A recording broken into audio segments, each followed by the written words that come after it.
Well, thank you, Laurie, for those kind words. And I think, as John said, she is my colleague, my friend, and my boss. It's always good to have Laurie here. And if you know Laurie, you know exactly what I'm talking about. But I want to also thank her for her outstanding leadership of the Office of Justice Programs. It is a real pleasure for me to stand with Laurie and with so many colleagues and other critical partners. And it's a privilege to be part of this year's National Institute of Justice Conference. John and his colleagues have done, I think, a great job of bringing together so many researchers, academic leaders, law enforcement officials, policy experts, frontline practitioners, attorneys, as well as students. And I'm especially pleased to be joined by the distinguished members of our OJP Science Advisory Board. I thank you all for being here, and I thank you so much for your agreeing to serve. I also want to echo the praise that Laurie and the Queen of Sweden have expressed in congratulating John on his latest achievement. When I first heard about this, I thought he'd gotten a Nobel Prize, which is not to take away from the Stockholm Award, but I thought, wow, this guy's really good. But congratulations, John. I've never met the Queen of Sweden. I'm sure she's lovely.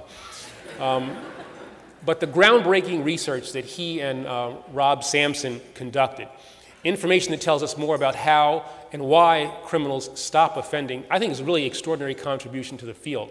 It's also reflective of the ambitious and invaluable work that characterizes NIJ. Now, this tradition of excellence has never really been stronger. And in this time of limited resources and of growing demands, when we have a special responsibility to make the most well-informed, cost-effective decisions possible, the importance of rigorous, cutting-edge research has never been clearer. In many ways, when it comes to expanding and utilizing our knowledge base, especially for public safety strategies, I think that we have reached a national tipping point, a moment of recognition that to tackle our most complex and urgent challenges, we must begin with a clear picture of the task at hand, the obstacles ahead, and our odds for success. Now, we now find ourselves in the midst of what I think some are calling a golden age of research. And that's certainly true in today's Justice Department, in fulfilling our most important responsibility, and that is protecting the American people. We are committed to identifying and to implementing evidence-based solutions, an approach that allows us to be tough and, yes, as Laurie said, and I'll say it again, smart on crime. It's been nearly 2 decades since Laurie and I first began discussing ways to bring more science into the department's decision-making and how to support more thorough assessments of public safety strategies and policies. Since we returned to the department 2 years ago, she has been persistent, some might say, and I would say, relentless in shining a light on the need for more advanced research, as well as the benefits of more extensive information sharing. Now, I don't need to tell anyone in this room that her tireless work and the engagement of partners in and beyond this room has paid dividends.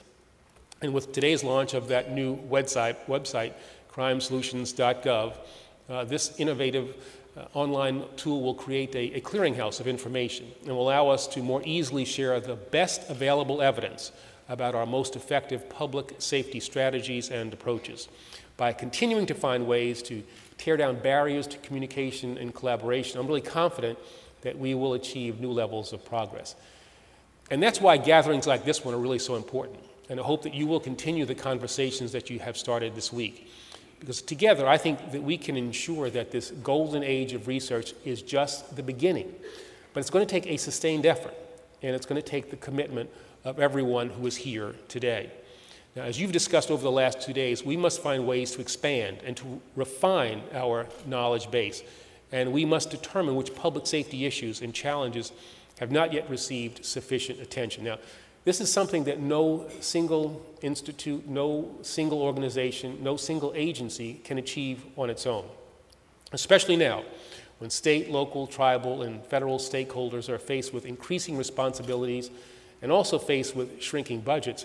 We must do everything possible to help our law enforcement partners accomplish more with less, to help policymakers understand what we're up against, and to help practitioners apply the best and latest information that we can provide. Now, to put it simply, when it comes to strengthening public safety, we can't afford to waste precious time, resources, and information.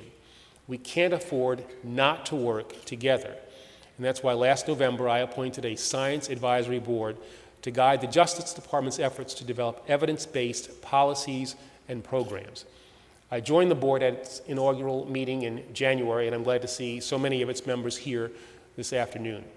I'm also pleased to report that OJP's E2I initiative, which Laurie mentioned earlier, has helped to instill a culture of informed decision-making across the department.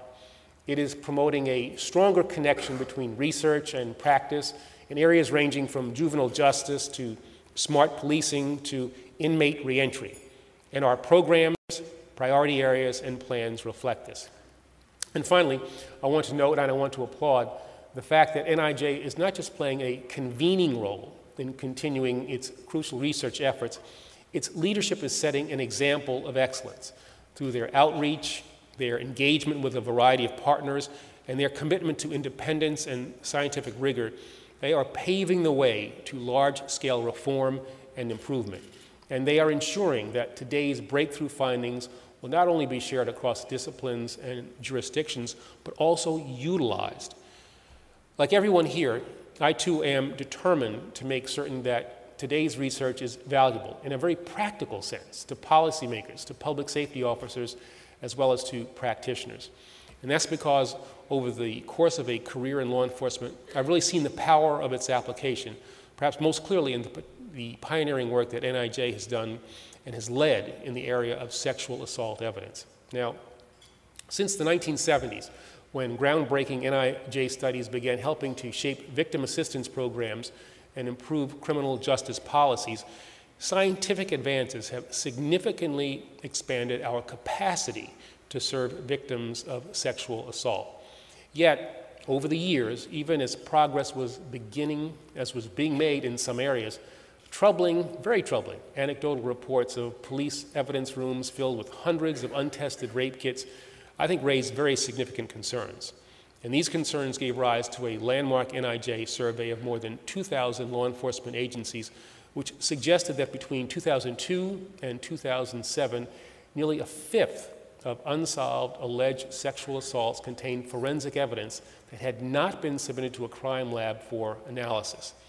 It found that 4 in 10 agencies didn't even maintain a computerized system for tracking forensic evidence. And most troubling of all, it revealed that some law enforcement personnel didn't understand the potential value of this type of evidence in the first place.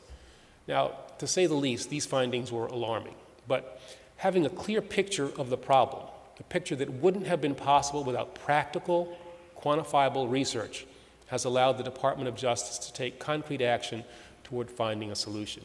For example, in April, before an audience of victims and victim advocates, I announced 2 grant awards for research teams that will help further examine the question of what happens to sexual assault evidence, why it might not be analyzed, and what can be done to correct the problem.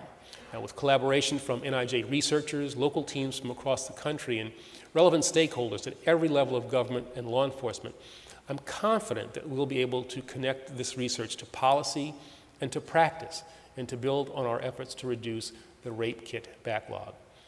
Another area where research-based strategies are proving critical is in our fight against childhood exposure to violence. Now, as many of you know, last year the department launched its Defending Childhood initiative, and already it has united a broad array of partners in advancing efforts to address the unacceptable, and I think the unconscionable fact that the majority of children in this country have been exposed to crime, to violence, or to abuse.